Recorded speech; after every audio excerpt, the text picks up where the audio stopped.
আসসালামু আলাইকুম। আশা করছি সবাই ভালো আছেন। আমিও ভালো আছি আলহামদুলিল্লাহ।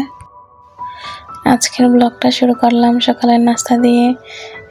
এই তো আজকে এখানে রুটি আর ডাল দিয়ে নাস্তা করে নিলাম। তারপর কিছু বাজার এনেছিল, সেগুলোই ঠিকঠাক করে গুছিয়ে রাখছিলাম।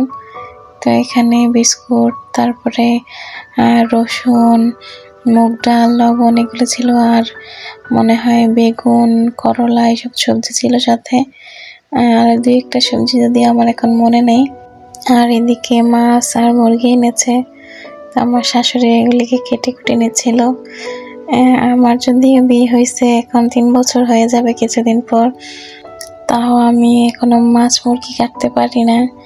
আসলে কাটতে পারি না বলতে ভুল হবে, চেষ্টা করলে সব কিছুই পারা যায়। আসলে আমি এখনো চেষ্টাই করি না যে কাটার। বিয়ে হয়েছে পর্যন্ত মানে আমার মাছ মুরগি ধরতে কেন জানি ভালো লাগে না, এই জন্য কাটার চেষ্টাও করি না। আমার শাশুড়ি মাই সব কিছু আনলে কেটে কুটে দেয় আর কি, রেডি করে। এই তো আম্মু এখানে সব কিছু কেটে কুটে রেডি করে দিচ্ছিল, আর আমি এদিকে সবজি কেটে রেডি করে নিয়েছি।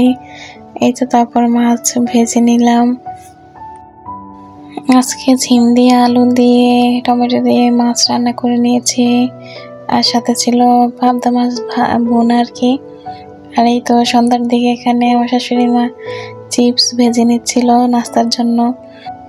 এখন অনেকেই বলতে পারেন যে আমার শাশুড়ি তো সব কাজ করে দেয়, তাহলে আমি কি করি? হ্যাঁ, আলহামদুলিল্লাহ, আমার শাশুড়ি আমাকে অনেক কাজে হেল্প করে এবং অনেক কাজ উনি নিজেই করে দেয়। এখন সবার তো ভাগ্য আর একরকম হয় না।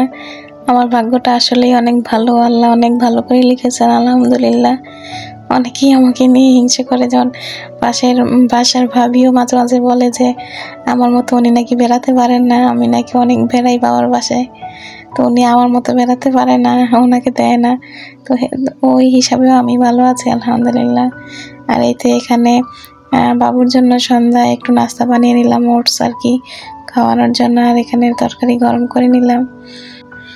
আর এদিকে আমার ননদ রাতের জন্য বেগুন ভাজি করে নিতেছিল, তো আমাকে নিজেই বললো, ভাবি দাও আমি ভিডিও করে দিই। আমি তো বেগুন ভাজি করতে যাইতেছি, তাহলে দাও আমার কাছে, আমি ভিডিও করে এনে দিই তোমাকে। তো আমি বললাম তাহলে নাও, আমার জন্য তো সুবিধাই হয় একটু ভিডিও করে দিলে। তো ওই এগুলি আর কি নিজে নিজেই বেগুন একা একা সব কিছু নিজে কেটে কুটেও নিয়েছে, আবার আমার জন্য ভিডিও করেও নিয়ে আসছে। এই তো আমি বললাম না, সবার কপাল আর একরকম হয় না। আমি আলহামদুলিল্লাহ আল্লাহর কাছে শুকরিয়া, সব দিক দিয়েই অনেক ভালো আছি। আল্লাহর কাছে শুকরিয়া আদায় করা শেষ হবে না। আল্লাহ আমাকে যতটুকু সুখী রেখেছেন আলহামদুলিল্লাহ। তো আজকের জন্য আল্লাহ হাফেজ।